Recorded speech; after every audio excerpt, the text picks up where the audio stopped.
Hello guys, नमस्कार। आप सभी का स्वागत है अपने channel Shivnath CG Vyapam hub पर। मेरा नाम है विभोर कुमार श्रीवास्तव और आज हम देखने वाले हैं प्रयोगशाला परिचालक भर्ती 2023 के लिए केमिस्ट्री एमसीक्यू का पार्ट 2। तो चलिए देखते हैं पहला क्वेश्चन कौन सा है कि बिजली की इस्त्री आयरन, जिसको अपन लोकल भाषा में प्रेस भी बोलते हैं, को गर्म करने के लिए कौन सा धातु उपयोग किया जाता है। तो जब आप कपड़ा प्रेस करते होगे तो आप देखे होगे कैसा ट्राइंगल जैसे रहता है ना ये, तो इसके अंदर जो कॉइल होता है, तो जब इसमें बिजली आती है तो ये जो कॉइल गर्म होता है और इसी कारण ये जो इसका तल्ला रहता है आयरन का, ये गर्म होता है और फिर हमारा कपड़ा प्रेस होता है ना। तो ये कॉइल किस चीज का बना होता है? तो ऑप्शन ए है आपका नाइक्रोम, ऑप्शन बी है आपका तांबा, ऑप्शन सी है आपका जस्ता या फिर ऑप्शन डी है आपका टंगस्टन। तो इसका सही आंसर आपका ऑप्शन नंबर ए नाइक्रोम। ये जो नाइक्रोम होता है ये उच्च ताप पर भी नहीं पिघलता है, इसलिए इसका यूज होता है ना। ये उच्च ताप पर भी नहीं पिघलता, नहीं पिघलता। और आपका ये जो होता है ये विद्युत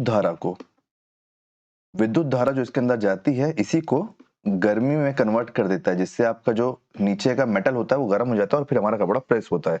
चलिए नेक्स्ट क्वेश्चन देखते हैं।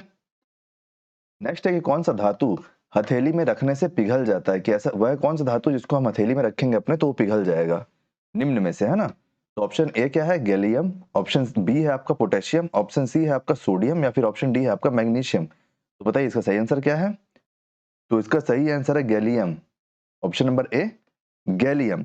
जो हमारा, इसको हम किससे डिनोट करते हैं? तो हम इसको डिनोट करते हैं जी ए से। इसको हम डिनोट किससे करते हैं? जी ए से डिनोट करते हैं। और ये 30 डिग्री और ये 30 डिग्री के तापमान पर पिघल जाता है ना। तो ये हमारी हथेली में हम इसको जैसे ही रखेंगे तो ये पिघल जाएगा। चलिए नेक्स्ट क्वेश्चन देखते हैं। नेक्स्ट क्वेश्चन है कि उत्कृष्ट धातु को घोलने के लिए निम्न में से किसका उपयोग होता है? उत्कृष्ट धातु कौन सी धातु होती है? वह धातु जिसमें कोई भी अप्राकृतिक रूप से कोई भी चीज मिलाई नहीं जाती। यह आपका नेचर में ही अवेलेबल होता है ना।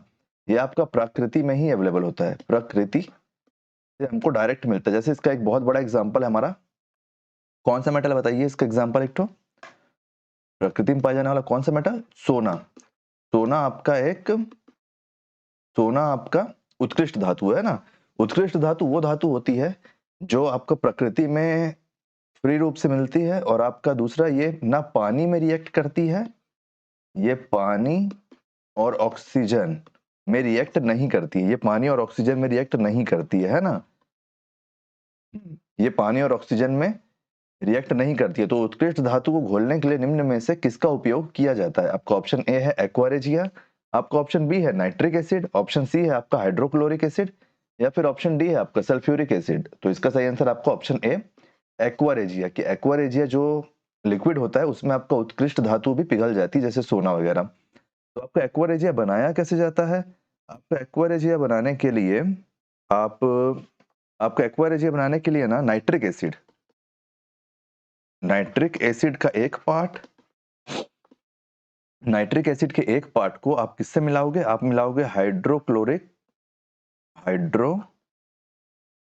ये नाइट्रिक है ना, हाइड्रोक्लोरिक हाइड्रोक्लोरिक एसिड के एक पार्ट से। नाइट्रिक एसिड का एक पार्ट नहीं रहेगा, सॉरी, नाइट्रिक एसिड का 3 पार्ट रहता है। नाइट्रिक एसिड के 3 पार्ट्स में, नाइट्रिक एसिड के 3 पार्ट में अगर आप हाइड्रोक्लोरिक एसिड का एक पार्ट मिलाओगे तो आपका एक्वारेजिया बन जाएगा। इसीलिए इसका सूत्र क्या है? तो इसका सूत्र है 3HCl प्लस HNO3, ये इसका फॉर्मूला है। तो उत्कृष्ट धातु को घोलने के लिए किसका उपयोग किया जाता है? तो एक्वारेजिया किया जाता है। उत्कृष्ट धातु क्या है? जो हमें मुक्त रूप से मिलती है प्रकृति में, जिसका सबसे बड़ा एग्जाम्पल है सोना। और उत्कृष्ट धातु को हम पानी और ऑक्सीजन में रिएक्ट नहीं करवा सकते। चलिए नेक्स्ट क्वेश्चन देखते हैं। कौन सा धातु सामान्य तापमान में तरल रूप में रहता है? सामान्य तापमान में कौन सा धातु तरल रूप में रहता है बताइए? आपका ऑप्शन ए है पारा, ऑप्शन बी है आपका ब्रोमाइट, ऑप्शन सी है आपका कांच या फिर ऑप्शन डी है आपका कैडमियम। तो इसका आंसर तो सभी को पता होगा, इसका आंसर है पारा, जिसका सिंबल है Hg। Hg, ठीक है। पारा मतलब मरकरी, मर्क्यूरी, पारा मतलब मर्क्यूरी, है ना। तो ये एक्वारेजिया वाला क्वेश्चन आप जान गए थे ना। ये एक्वारेजिया कैसा? एक्वारेजिया आपका एक्वारेजिया क्या है? एक्वारेजिया वह तरल है जो उत्कृष्ट धातु को पिघलाने का काम करता है। और उत्कृष्ट धातु क्या है? जो आपका पानी और ऑक्सीजन में रिएक्ट नहीं करती लेकिन वो एक्वारेजिया में पिघल जाती है। कंफ्यूज मत होना बिल्कुल भी। नेक्स्ट क्वेश्चन देखते हैं। हीरे का 1 कैरेट किसके बराबर होता है? बताइए हीरे का 1 कैरेट किसके बराबर होता है? 100 mg के, 100 मिलीग्राम के, 150 मिलीग्राम के, 200 मिलीग्राम के या फिर 250 मिलीग्राम के। तो इसका सही आंसर आपका 200 मिलीग्राम, और अगर ग्राम में पूछेगा तो ये कितना हो जाएगा, ये हो जाएगा 0.2 ग्राम। चलिए नेक्स्ट क्वेश्चन देखते हैं। नेक्स्ट क्वेश्चन है, किन दो धातुओं से मिलकर सोल्डर बनता है? किन दो धातुओं से मिलकर सोल्डर बनता है बताइए। सोल्डर को टाका के नाम से भी जाना जाता है, सोल्डर को टाका के नाम से भी जाना जाता है ना। ये इसका उपयोग किस में होता है? आप जनरली देखे होंगे रेल लाइन, जब दो रेल लाइन को अपन जोड़ते हैं तो नट बोल्ट के साथ साथ उसमें वेल्डिंग भी करते हैं ना। तो जो वेल्डिंग करते हैं उसी को हम अपना टाका बोलते हैं या फिर सोल्डर बोलते हैं, है ना। और जैसे आप किसी भी चीज का वेल्डिंग होते हुए देखोगे तो उसके बीच में जो मटेरियल यूज करते हैं उसको सोल्डर बोलते हैं।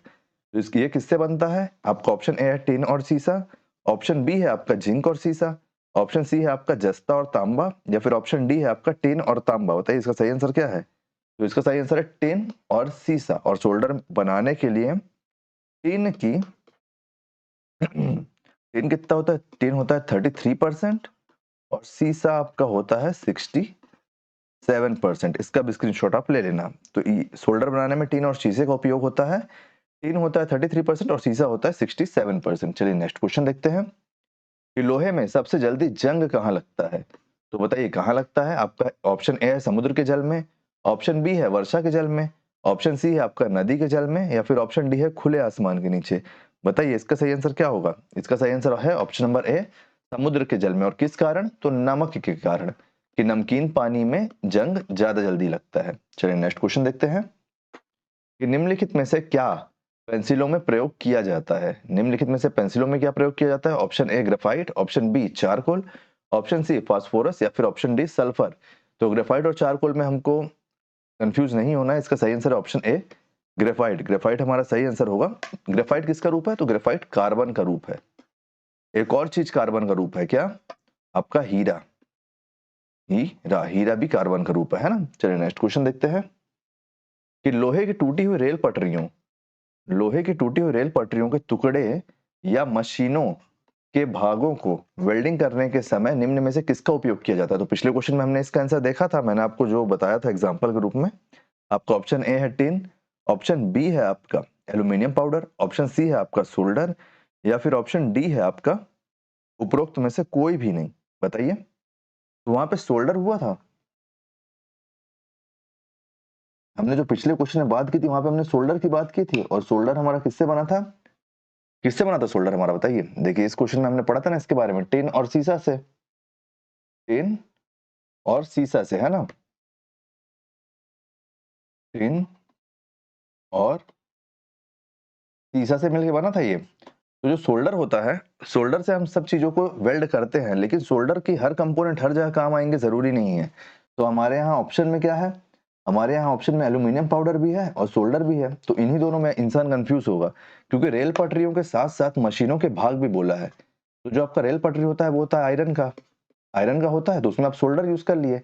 लेकिन जो मशीन होती है, मशीन के कई पार्ट आपके होते हैं पीतल के भी होते हैं, तो हर जगह तो सोल्डर यूज होगा नहीं। तो यहाँ पे जब मशीनों के भाग भी बोल दिया है तो यहाँ पे हम ऑप्शन में लगाएंगे बिना कंफ्यूज हुए एल्यूमिनियम पाउडर। ये एल्यूमिनियम पाउडर को भी यूज किया जाता है आपका सोल्डिंग के लिए, है ना। तो यहाँ पे सही आंसर हो जाएगा इसका एल्यूमिनियम पाउडर। सोल्डर आपका लोहे की पटरियों के लिए रहेगा, लेकिन उसकी जगह हम एल्यूमिनियम पाउडर को भी यूज कर सकते हैं। चलिए नेक्स्ट क्वेश्चन देखते हैं। लेकिन जहाँ पे एल्यूमिनियम पाउडर यूज होगा वहां पे सोल्डर का काम नहीं रहेगा। चलिए नेक्स्ट क्वेश्चन देखते हैं 10वां नंबर कि कांसा कांसा निम्नलिखित में से किससे मिलकर बनता है? कांसा निम्नलिखित में से किससे मिलकर बनता है बताइए। ऑप्शन ए है आपका टिन और जस्ता, ऑप्शन बी है आपका तांबा और जस्ता, ऑप्शन सी है आपका लोहा और टिन, या फिर ऑप्शन डी है आपका तांबा और टिन। तो इसका सही आंसर है आपका तांबा और टिन। कि कांस तांबा और टिन से मिलकर बनता है, जिसमें आपका तांबे की परसेंटेज होती है 88%। ये 88% आपका तांबा होता है और 12% टिन होता है। तब आपका मिलकर बनता है कांस। और कांस का यूज क्यों होता है? तो कांस का यूज होता है बर्तन बनाने में, और आप सजावट की मूर्तियां देखे होंगे ना, तो मूर्तियां बनाने में इसका उपयोग होता है कांस का। तो उम्मीद करता हूँ इसके 10 के 10 क्वेश्चन आपको समझ में आए होंगे। इसके और भी पार्ट पहले आ चुके हैं, साथ में बायोलॉजी और फिजिक्स के भी पार्ट चल रहे हैं, जिसका प्लेलिस्ट में नाम है साइंस करके उसमें लिखा हुआ है प्रयोगशाला परिचालक करके। तो उसको भी आप जरूर देखिएगा। अगर वीडियो आपको पसंद आया तो वीडियो को लाइक कीजिए, वीडियो को शेयर कीजिए, कुछ फीडबैक हो तो कमेंट में जरूर बताइए, और आने वाले वीडियो के लिए चैनल पर बने रहिए। Thank you.